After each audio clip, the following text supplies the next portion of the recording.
Bahaye ikaze kuri The Fixers ariko turi muri iFix. So uyu munsi ngiye kubabwira ibintu byambayeho cyase n'abandi benshi bishobora kuba bijya bibabaho.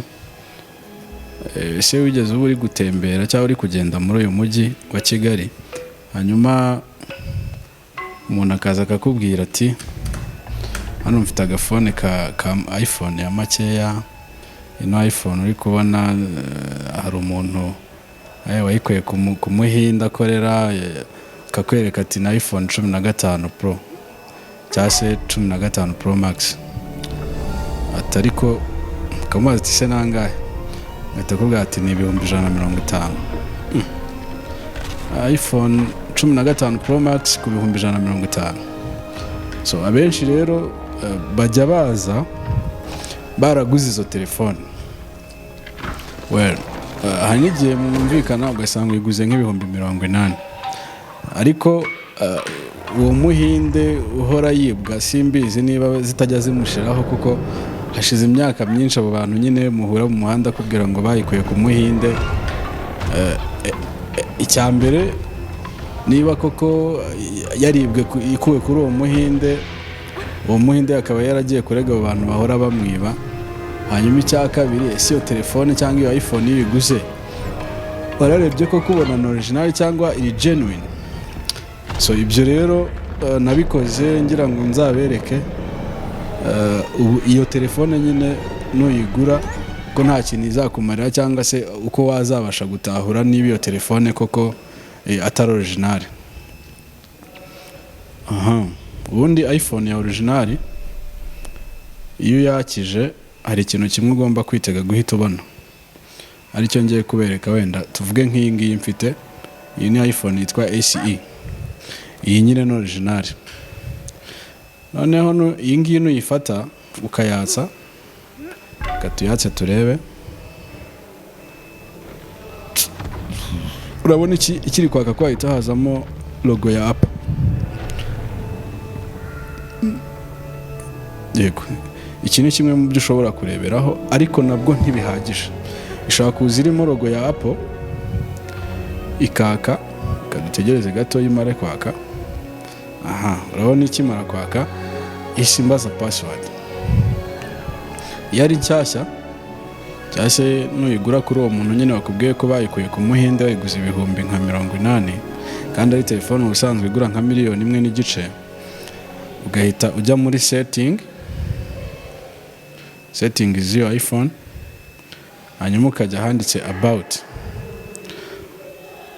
uzasangayo ikwereka ko irimo Android, mu gihe ngiyi irimo iOS 18 n'igice kimwe.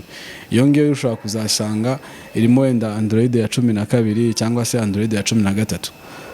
Urugero nk'iyi ngiyi iyo nayo ikintu kirimo kuko iri no kwaka igahita yongera ikazima, ariko urabona uko nguko imeze nyine irakwereka yuko iriho ibishushanyo by'uko harimo application za iPhone. Ariko iyo yakije hahita hazamo Android ya 13.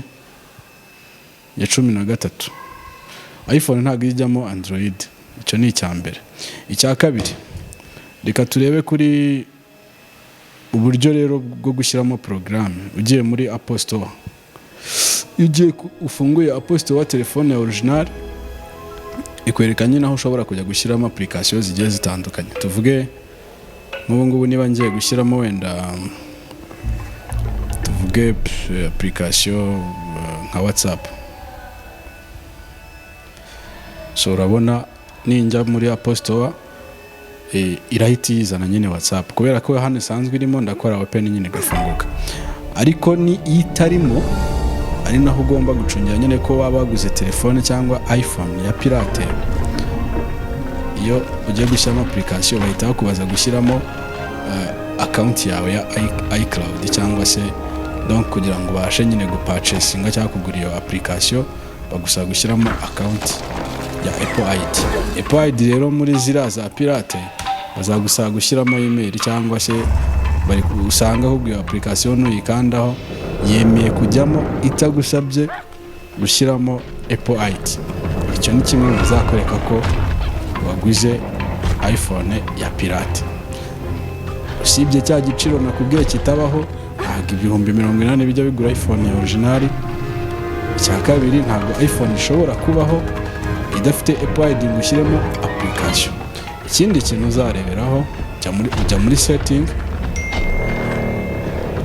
hanyuma ukareba hejuru. Hano hejuru bakwereka aho signingamo in kugira ngo iyo device yitwe yawe burundu. Ibi kwanditseho baye nyine babifite ko ari yawe. So urabona iyi ngiyi isanzwe irimo iCloud.com n'ibindi nashyizemo, ariko iyi ngiyi ni ukuvuga ngo yo ngiye gushyiramo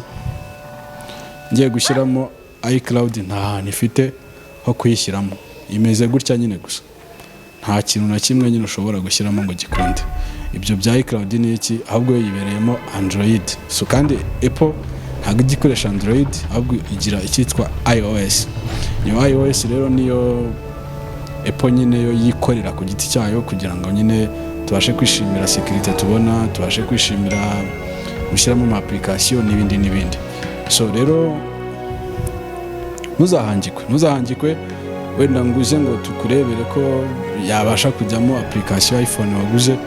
Icyambere, niba wayiguze ku muhanda kuri street, ukayigura amafaranga adashyize mu gaciro, usibye kuba wabuguze ibijurano, ariko ubwabyo icyo giciro bakubwiye ntikibaho.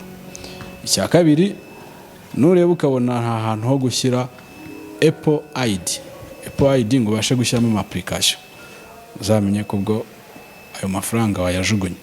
Ikindi cya gatatu, nureba ugasanga nta hantu ho kuyita yawe cyangwa se gushyiramo iCloud ngo nyine iyo device ibe yawe burundu, nabwo uzaba rwose ayo mafaranga wayajugunye.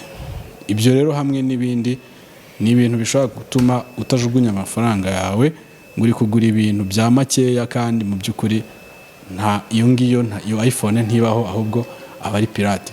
Ikindi kintu wenda mu gihe byaguconfuse ushobora kurebaho ni uburyo iremereye, cyangwa se nk'iyi ngiyi ukuntu imeze wagira ngo ni nk'ibaba cyangwa nta kintu kirimo. So Apple rero iyo ikoze iPhone zayo, kubera izihereza bateri nini itubutse n'ibindi bice byayo bigiye bitandukanye, telefone ya original ikunda kuba iremereye. Nk'ubaka mfite nubwo ari gatoya, karemereye kurenza iyi ngiyi, kandi iyi ngiyi yakabaye ahubwo ariyo nini cyane, iremereye cyane kuko irimo ibintu byinshi, yaba bateri yaba n'ibindi, ariko iyi ngiyi iroroshye cyane kurenza iyi ngiyi. So rero iyo ari pirate uzumva korohereye nyine kataremereye. So ukomeze rero ukurikire, tuzaguha n'andi makuru agiye atandukanye y'ibibazo mukunda guhura nabyo igihe mugiye gutunga ibikoresho bitandukanye by'ikoranabuhanga.